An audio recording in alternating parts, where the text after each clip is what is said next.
Hello friends, आज का video हमारा पंचायती राज व सामुदायिक विकास के बारे में आपको बताना है। तो फ्रेंड्स, चैनल को लाइक और सब्सक्राइब जरूर कर लीजिएगा जिससे नेक्स्ट वीडियो का नोटिफिकेशन आपको मिल सके। और चलिए देखते हैं क्वेश्चन क्या है। भारत के संविधान के भाग 9 में पंचायतों से संबंधित उपबंध है और उसे संविधान 73वां संशोधन अधिनियम 1992 द्वारा अंतःस्थापित किया गया है। दूसरा है, भारत के संविधान के भाग 9A में नगरपालिकाओं से संबंध उपबंध है तथा अनुच्छेद 243A के अनुसार प्रत्येक राज्य के लिए 2 प्रकार की नगरपालिकाएं हो सकती हैं, नगरपालिका परिषद और नगर निगम। ये 2 नगरपालिकाएं हैं। कौन सी? नगरपालिका परिषद और नगर निगम। तो यहाँ पे पूछ रहा है उपरोक्त कथन में से कौन सा सही है। तो यहाँ पे आप दोनों ऑप्शन देख लीजिए, इसमें बताइए कि कौन सा कथन सही है। तो यहाँ पे आपका राइट आंसर क्या हो जाएगा? आपका राइट आंसर हो जाएगा ए, केवल एक सही है। आपका राइट आंसर हो जाएगा ए, केवल एक यहाँ पे आपका सही है। जबकि भारतीय यहाँ पे देखा जाए कथन एक सत्य है, जबकि भारतीय संविधान के भाग 9A में नगरपालिकाओं से संबंध उपबंध है, यह कथन तो सत्य है पर अनुच्छेद 243Q के अंतर्गत, ना कि ए के अंतर्गत। यहाँ पे भाग 9 यहाँ पे अनुच्छेद 243A के अनुसार कहा गया है।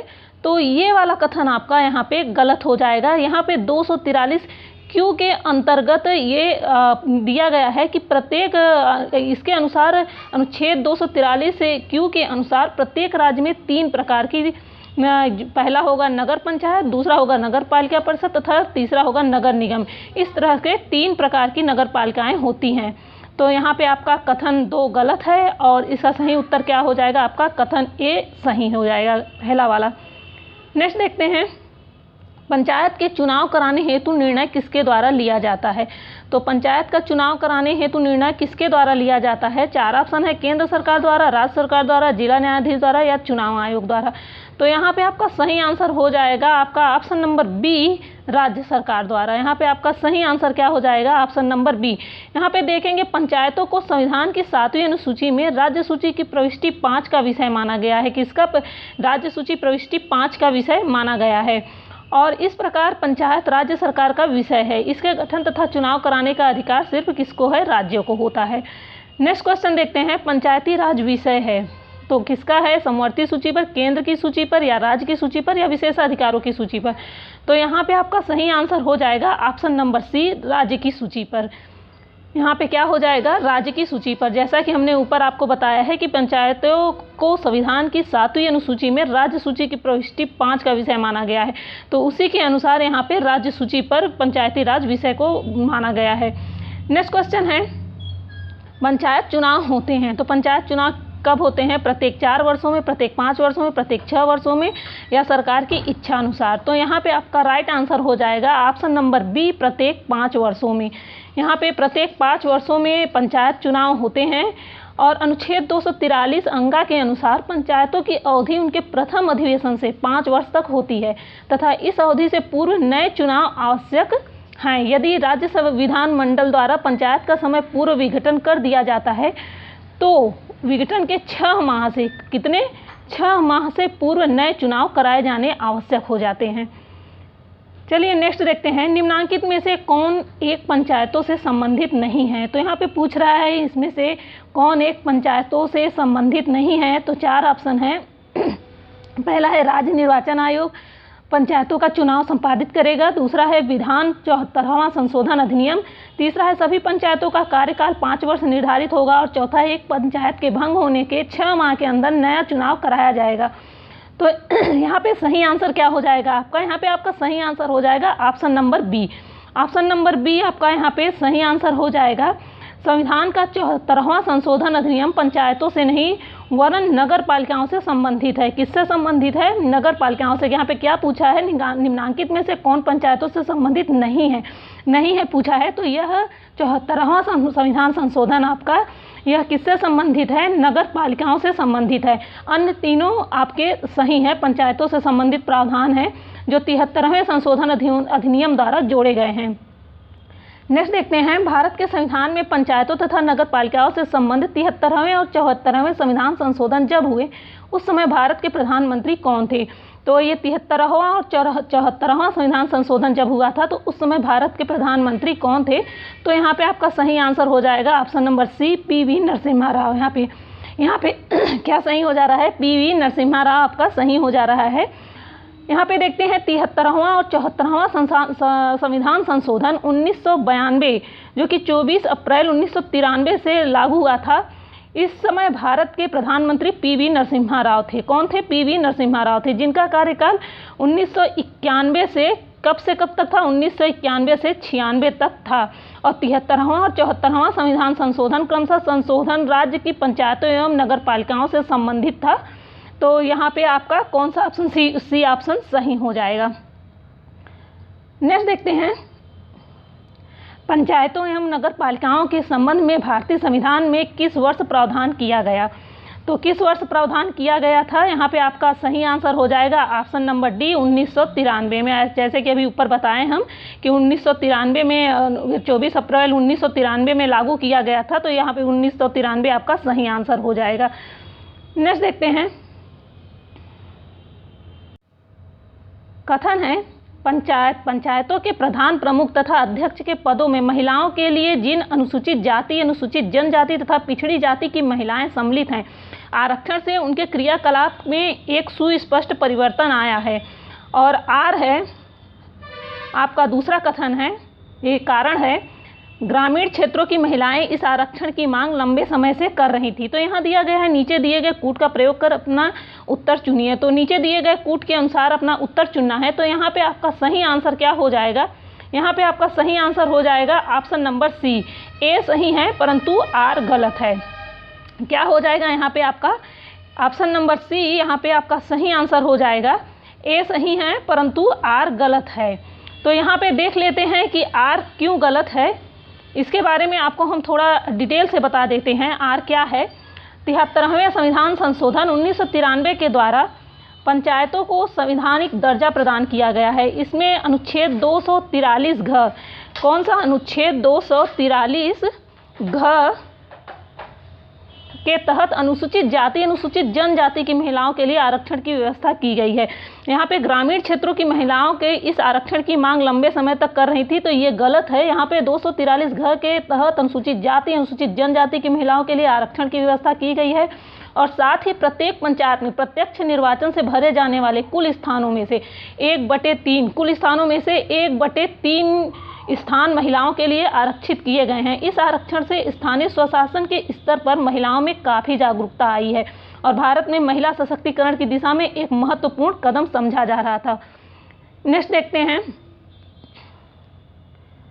नेक्स्ट है पंचायत अनुसूचित क्षेत्रों में विस्तार अधिनियम 1996 के अंतर्गत समाविष्ट क्षेत्रों में ग्राम सभा की क्या भूमिका या शक्ति है?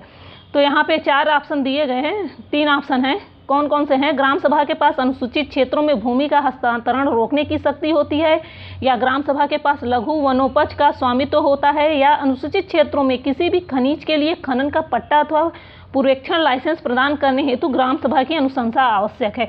तो यहाँ पे दिया गया है उपयुक्त में से कौन से कथन सही हैं? तो यहाँ पे आप देख सकते हैं कि यहाँ पे आपका कौन सा कथन सही होगा।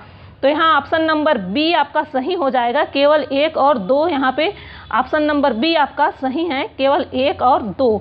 1 और 2 कैसे होगा? देखिए यहाँ पे पंचायत अनुसूचित क्षेत्रों में विस्तार अधिनियम 1996 के अंतर्गत यहाँ पे आप देख सकते हैं कि अंतर्गत समष्टि क्षेत्रों में ग्राम सभा को लघु वन उपयोग व स्वामित्व प्रदान करने के साथ साथ अनुसूचित क्षेत्रों में भूमि के हस्तांतरण पर प्रतिबंध लगाने की शक्ति होती है। तो यहाँ पे अनुसूचित क्षेत्रों में लघु खनिजों के लिए खनन का पट्टा अथवा लाइसेंस प्रदान करने के लिए ग्राम सभा की अनुमति आवश्यक होती है, परंतु अन्य खनिजों के खनन के संदर्भ में ग्राम सभा की अनुशंसा आवश्यक नहीं होती है। तो यहाँ पे आपका 1 और 2 यहाँ पे राइट हो जाएगा, पहला और दूसरा यहाँ पे आपका सही हो जाएगा। नेक्स्ट देखते हैं, पंचायती राज एक व्यवस्था है। तो कैसी व्यवस्था है देख लीजिए। यहाँ पे 4 ऑप्शन दिए गए हैं, स्थानीय स्तर पर स्वशासन की, या जैव संबंधों के साथ त्रिस्तरीय शासन की, या लोकतांत्रिक विकेंद्रीकरण की, या पदसोपानिक संरचना की। तो यहाँ पर नीचे दिए गए कूट से सही उत्तर का चयन कीजिए। तो यहाँ पे 1 2 पहला दूसरा और दूसरा पहला तीसरा और 1 2 तीनों सही है या 2 3 4 सही है। तो यहाँ पे क्या हो जाएगा आपका सही आंसर? यहाँ पे आपका सही आंसर हो जाएगा ऑप्शन नंबर सी, 1 2 और 3 यहाँ पे सही हो जाएंगे। यानी यहाँ पे आपका पहला दूसरा और तीसरा सही हो जाएगा। पंचायती राज स्थानीय स्तर पर स्वशासन की एक व्यवस्था है। बलवंत राय मेहता ने इसे लोकतांत्रिक विकेंद्रीकरण की व्यवस्था कहा है। किसने कहा था? बलवंत राय मेहता ने। यह एक प्रकार से त्रिस्तरीय जैविक संबंधों की अभिशासन संरचना है। ठीक है, नेक्स्ट क्वेश्चन देखते हैं। यहाँ पे भारतीय संविधान के निम्नलिखित अनुच्छेदों में से कौन सा अनुच्छेद राज्य की सरकारों को ग्राम पंचायतों को गठित करने का निर्देश देता है? तो यहाँ पे कौन सा अनुच्छेद है वो जो राज्य सरकारों को ग्राम पंचायतों को संगठित करने का निर्देश दे रहा है? तो यहाँ पे आपका कौन सा आंसर सही हो जाएगा? ऑप्शन नंबर बी, अनुच्छेद 40। अनुच्छेद 40 आपका सही हो जाएगा। और किस तरह से? देखिए, संविधान का अनुच्छेद 40 राज्य को ग्राम पंचायतों को संगठित करने का निर्देश देता है।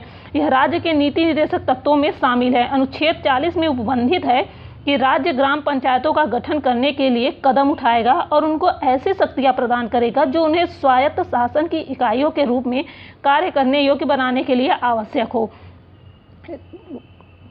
नेक्स्ट क्वेश्चन है, भारतीय राज्य को खालिस्तान के अंतर्गत स्वशासन की इकाई के रूप में संगठित किया गया है। तो यहाँ पे देख सकते हैं 3 ऑप्शन है। भारतीय संविधान के मूल अधिकारों को 4 ऑप्शन दिए गए हैं, माफ करिए। भारतीय संविधान के मूल अधिकारों को, भारतीय संविधान की प्रस्तावना को, राज्य के नीति निर्देशक तत्वों को और भारतीय संविधान के 73वें संशोधन को।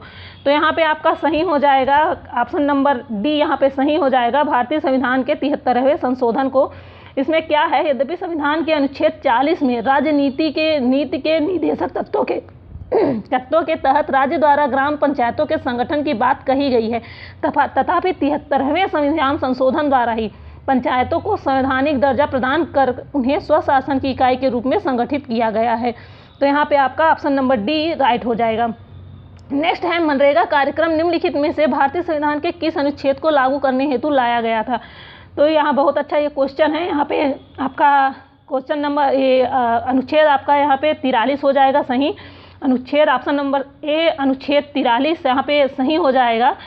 और इसके बारे में हम आपको थोड़ा सा बता दें डिटेल से। भारतीय संविधान के तहत भाग 4 में यहाँ राज्य के नीति निर्देशक तत्वों के अंतर्गत अनुच्छेद 43 में कहा गया है कि राज्य उपयुक्त विधान या आर्थिक संगठन द्वारा किसी अन्य रीति से कृषि के, उद्योग के या अन्य प्रकार के सभी कर्मकारों को काम निर्वाह, मजदूरी और शिष्ट जीवन स्तर और अवकाश का संपूर्ण उपभोग सुनिश्चित करने वाली काम की दशाएं प्रदान करने का प्रयास करेगा।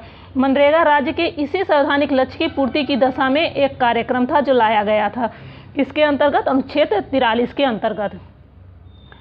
नेक्स्ट देखते हैं, सरकार की पंचायती राज प्रणाली की प्रमुख विशेषताएं क्या है? तो यहाँ पे आपको 4 ऑप्शन दिए गए हैं। तो यहाँ पे आपका ऑप्शन नंबर डी सही है कि इनमें से सभी सही हैं। इनमें से सभी सही हैं। क्या है इनमें सरकार की 3 श्रेणियां होती हैं। पहला है, दूसरा है इसका लक्ष्य गाँव को सामाजिक एवं आर्थिक न्याय प्रदान करना है, और तीसरा है जिला परिषद में इसके सदस्य के रूप में कुछ सांसद होते हैं। तो यहाँ पे आप ये क्वेश्चन के लिए थोड़ा सा आपको हम और बता दें। पंचायती राज प्रणाली स्थानीय स्तर पर त्रिस्तरीय शासन की व्यवस्था करता है, ग्राम स्तर पर, ब्लॉक स्तर पर एवं जिला स्तर पर। ठीक है। अब पंचायती राज का उद्देश्य स्थानीय ग्रामीण समुदाय को सामाजिक आर्थिक न्याय प्रदान करना होता है। तो आपको समझ में आ रहा होगा। नेक्स्ट क्वेश्चन देखते हैं, पंचायती राज का प्रधान लक्ष्य है। तो पंचायती राज का प्रधान लक्ष्य क्या है? तो यहाँ पे 4 ऑप्शन दिया है। ऑप्शन नंबर सी इसमें से सही है, ग्रामवासियों में शक्ति का विकेंद्रीकरण। तो क्या है? तो ग्रामवासियों में शक्ति का विकेंद्रीकरण पंचायती राज का प्रधान लक्ष्य है। पंचायती राज का प्रधान लक्ष्य क्या है? ग्रामवासियों में शक्ति का विकेंद्रीकरण, जिससे वे अपनी आवश्यकताओं के अनुरूप नीतियाँ बना सकें एवं लागू कर सके। नेक्स्ट क्वेश्चन देखते हैं, पंचायती राज से संबंधित निम्नलिखित कथनों में से कौन सा सही नहीं है? तो यहाँ पे नहीं है पूछा गया है, ध्यान दीजिएगा। तो यहाँ पे आपका ऑप्शन नंबर बी सही हो जाएगा। 73वां संशोधन 15 अगस्त 1993 से प्रभावी हुआ है। तो ये आपका सही नहीं है। ठीक है। यहाँ पे आपको बता दें, भारत में पंचायत व्यवस्था ग्रामीण जीवन का युगों से एक विभिन्न अंग रही है और तथा 73वें संविधान संशोधन अधिनियम जो कि 24 अप्रैल 1993 से प्रभावी हुआ था। कब प्रभावी हुआ था? 1993 से प्रभावी हुआ था। तो यहाँ पे इसके द्वारा संविधान दर्जा प्रदान किया गया था किसे, इस 73वें संशोधन अधिनियम को। ठीक है, तो यहाँ 73वें संशोधन के द्वारा त्रिस्तरीय पंचायत व्यवस्था अपनाई गई है, जो कि जैविकी रूप से जुड़ी संरचना मानी जा सकती है। भारतीय संविधान के अनुच्छेद 243G में पंचायतों की शक्तियाँ, प्राधिकार एवं उत्तरदायित्व संबंधी प्रावधान हैं जो पंचायतों के महत्व को बढ़ाते हैं। नेक्स्ट क्वेश्चन देखते हैं, पंचायती राज का मुख्य उद्देश्य क्या है। यहाँ पे पूछ रहा है पंचायती राज का मुख्य उद्देश्य क्या है, तो यहाँ पे आपका ऑप्शन नंबर डी सही हो जाएगा। लोगों को विकासमूलक प्रशासन में भागीदारी के योग्य बनाना, ये पंचायती राज का मुख्य उद्देश्य है। इसके बारे में भी आपको हम थोड़ा सा बता दें, पंचायती राज व्यवस्था का मुख्य उद्देश्य आम जनता को विकासमूलक प्रशासन में भागीदारी के योग्य बनाना है। सत्ता के विकेंद्रीकरण का एक मुख्य उपकरण है 73वें संविधान संशोधन 1992। यहाँ पे 73वां संविधान संशोधन 1992 है। इसके द्वारा पंचायतों को तथा 74वें संविधान संशोधन 1992, इसके द्वारा नगर पालिकाओं को संवैधानिक रूप प्रदान किया गया है। ठीक है, नेक्स्ट क्वेश्चन देखते हैं, सफलतापूर्वक कार्य हेतु पंचायती राज को पूरे सहयोग की जरूरत पड़ती है। तो कैसे पड़ती है ये देखिए, 4 ऑप्शन है, स्थानीय जनता की, केंद्रीय सरकार की, और नौकरशाही की या राजनेताओं की। तो यहाँ पे आपका ऑप्शन नंबर ए राइट है, स्थानीय जनता की। किसकी पड़ती है, स्थानीय जनता की। यहाँ पे ऑप्शन नंबर ए आपका सही हो जाएगा। पंचायती राज को सफलतापूर्वक कार्य करने के लिए स्थानीय जनता के पूर्ण सहयोग की आवश्यकता होती है। बिना जन भागीदारी के पंचायती राज का स्वप्न साकार नहीं हो सकता है, कभी नहीं हो सकता है। नेक्स्ट क्वेश्चन देख लेते हैं, भारत में पंचायती राज प्रतिनिधित्व करता है। तो किसका प्रतिनिधित्व करता है भारत में पंचायती राज, तो पहला है शक्तियों का विकेंद्रीकरण, दूसरा है लोगों की हिस्सेदारी, और तीसरा सामुदायिक विकास, और चौथा है ये सभी। तो यहाँ पे आपका ऑप्शन नंबर डी राइट हो जाएगा, ये सभी यहाँ पे आपका सही आंसर हो जाएगा। भारत में पंचायती राज की स्थापना ग्रामीण जनता के सर्वांगीण विकास के लिए की गई है। किसके लिए की गई है, तो ग्रामीण जनता के सर्वांगीण विकास के लिए की गई है। और यह शक्तियों के विकेंद्रीकरण, लोगों की भागीदारी एवं सामुदायिक विकास, इन तीनों का प्रतिनिधित्व करता है। ठीक है, यानी इन तीनों का ये प्रतिनिधित्व करता है।